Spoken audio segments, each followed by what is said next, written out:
Assalamu alaikum dostlar. Bugün sizlerle öteden dersimiz mavzusu ratsional salların köpeytişinin orun almashtırış ve toplaş xususiyetleri. Bu mavzu nimeni közleydi, nimeni maksat kıldı degan vaqtida bu mavzunun asosiy maqsadi sallarni köpeytishni o'ngay yo'l orqali chiqarish yoki o'ngay yo'l orqali köpeytish. Mushu narsani yoki mushu maqsadni bugungi darsimiz ko'zlaydi. Qandoqda mundaq misollar bilan tushuntirib beray. Biz başlangıç sınıfta biz buna narsa ettik. Qo'shinda ve köpeytinde de sanlarını o'rin almashtırışda qo'shindining bo'lsin, köpeytinin bo'lsin ma'nosi o'zgarmaydi. Aytaylik, bir qo'shilgan 3 teng 4, shuning o'xshashli 3 qo'shilgan 1 teng 4. Endi köpeytishda bo'lsin, aytaylik 2 köpeytilgan 3 teng 6, 3 köpeytilgan 2 teng 6. Endi Muşta o'rin almashtırışning bugungi ratsion sonlarni ko'paytirishda qanday foydalimiz? Aytaylik, -2 ko'paytirilgan 5 deganimiz bu 5 ko'paytirilgan -2 deb yozsak bo'ldi. Javob qancha bo'ldi? -10 bo'ldi. Yoki -2 ko'paytirilgan 5 ni biz -5 ko'paytirilgan 2 deb yozsak bo'ldi. Cevap -10 buldu. Şu çağda biz birinci o'rinni almashtırdık. İkinci çağdayda hem tamg'larni almashtırdık. Bu yerde ifadenin ma'nosi hech bir o'zgarmaydi. Sallarni o'rin almashtirishda 2 sonni yoki 5 6 son bo'lsin, 2 3 son bo'lsin o'rin almashtirsa hech qanday ma'no o'zgarmaydi.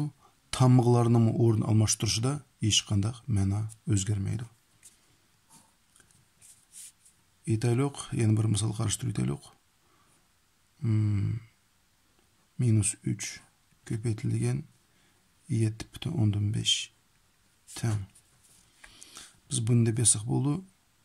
7,5 ko'paytirilgan -3 deb yozsak bo'ldi. Yoki -7,5 ko'paytirilgan 3 deb yozsak bo'ldi. Bunun javobi ko'paytindi faqat bir tal salbiy son bo'lganlikdan demek cevabı salbiy son buldu. -7,5'i 3 köpeytsek kaç buldu? 22,5. Şu da cevabı -22,5. Yani bir misal karıştırıp aytaylik. Aytaylik 0,3 köpeytirilgan -3,1. Yani biz bunu qanday yapsak bo'ldi? -0,3 köpeytirilgan 3,1 deb yozsak bo'ldi. Bir yerde köpeytişte biz bu 10'luk kesir bu bizde arlaşsan adi kesirlendirimiz -13 deb yozsak bo'ldi. Arlaşsanı köpeytkende noto'g'ri kesir aylantirishni unutqanmaylik. 3 3 9 1'ni qo'shsak 10. Endi o'zaro qisqaradigan sonlar bor. 10 da 10 qisqaradi, 3 da 3 qisqaradi. Barliq 1 tegdi. Javob -1. Endi to'plash xususiyati. Toplaş xususiyati degan bundaq bir misol qarashtiraylik.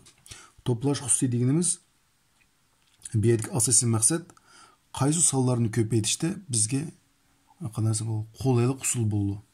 Yoki o'ngayla biz ko'paytiramiz. Aytaylik, bundaq ko'paytganda biz agar natural son bo'lsa 25 ni 4 ga o'ngay yo'lda ko'paytiramiz.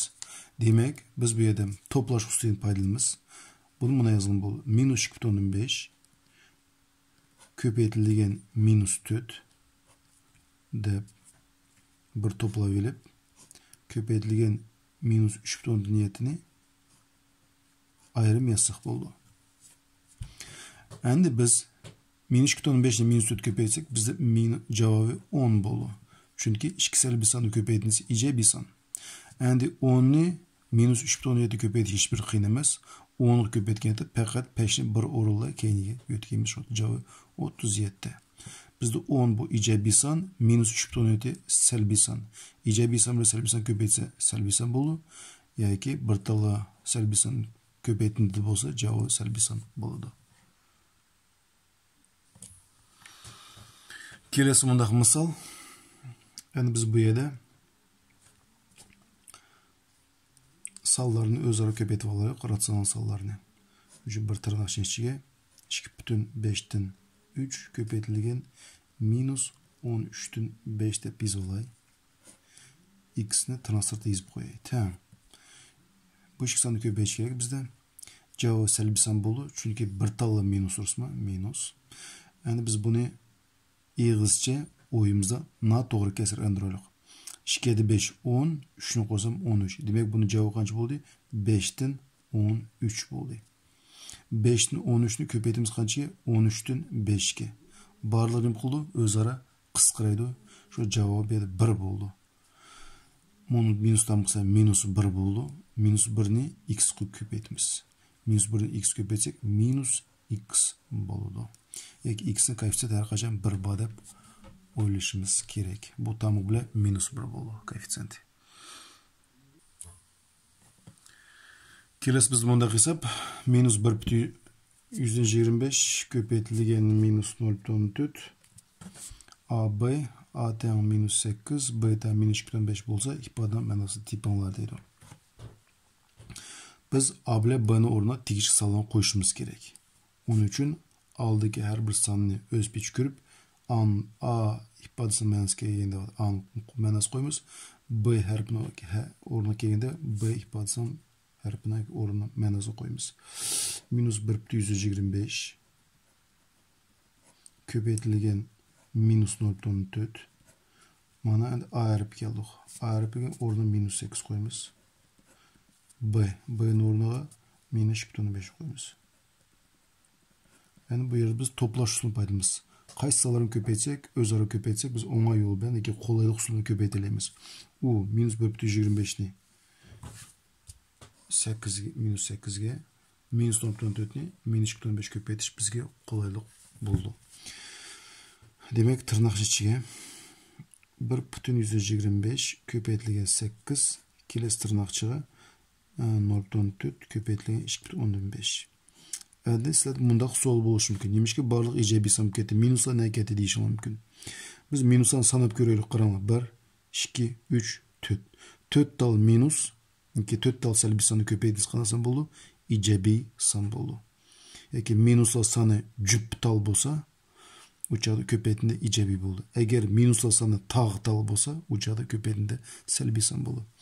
1,25'ni 8 köpeytsek bizde 10 boldu. 0,14'ni 2,5 köpeytsek bizde 1 boldu. Cevabı 10. Kelesi bizde mundaq masal ABC ifadesi manası yapış gerek. Eğer A teng 3, B teng 7, C teng minus 3'ten 1 bolsaydı. Demek A'nın oruna 3 koyumuz. Arsız köpeytiş ve köpeytilgen 7, köpeytilgen minus 3'ten 1 deydi. Tamam. Yani biz köpeytinde kaç tane minus var? 1 tane minus. Demek cevabı selbi san boldu. Yani kaç salan özara köpeysek kolaylık boldu. Eki oңай boldu. 3 bilen elbette 3'ten 1 deyim. Demek tırnakçıga 3 köpeytilgen 3'ten 1 deyim. Köpeytilgen 7'ni transferda yazma. 3'ni 3'ten 1 köpeysek bu özara eksi salla. Eksi salan köpeytisi 1 giden. Algı minusla minus 1 boldu. Minus 1'ni 7 köpeysek minus 7 boldu da. Kelesi bizde mundaq misal. X, Y'nin manası 5 bolsa, uçaqda minus 2x köpeytildi 7, köpeytildi minus 2'den 1 Y'nin manası tipinla deydi. Biz aldı bilen köpeytildiğini orunlap alımız. Köpeyiş orunlaşta biz toplaş usulunu paydalansak boldu. Eğer ki minus 2x köpeytildigen minus 2'den 1 Y'ni bir köpeytilsek boldu. Andikin 7'ni ayrım köpeytimiz. Yani bir köpeytkende salların özleri bir köpeyti olmuş. 2 bilen 2'den 1'ni. Durusma?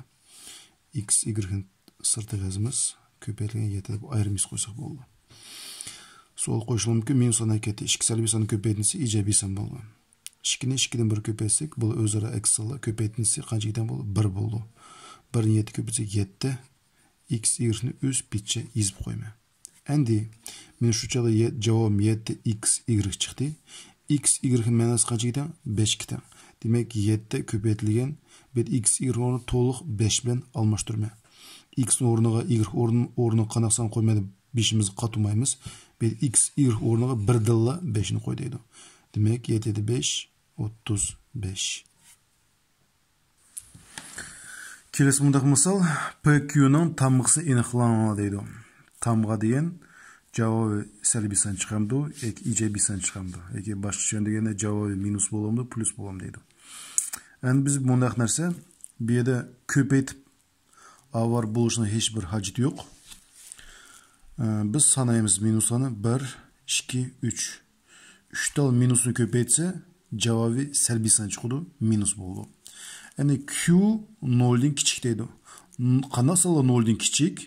Bu albatta qanaqasi salbiy sanlik 0 dan kichik. Shuni bilan PQ ni ko'paytganda barliq minuslar soni 4 tal bo'ldi.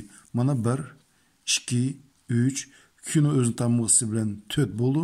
Shuni demak 4 tal salbiy sanni ko'paytiniz qanaqa san bo'ldi? Ijobiy san bo'ldi. Ijobiy sanni qana yozmayman. PQ bu ijobiy sandan plus deb yozmaymiz. PQ ijobiy san ekanligini ko'rsatish uchun biz cho'ng 0 deymiz. Yoki koordinat tuzini ismini tushirib ketinglar. Mana o'tirdi 0. 0 dan cho'ng sanlar 0 dan cho'ng sanlar. Bu ijobiy sanlar. 0 dan kichik sanlar salbiy sanlar. Shuning uchun ijobiy sanni mesela A ijobiy san bo'lsa cho'ng 0 dan deymiz. Salbiy sanni A kichik 0 deb yozsak, mush o'zi yetadi. Shunday hurmatli do'stlar, bugungi bizning darsimiz oyoqlashdi. Barlarga diqqatingizga ko'p rahmat.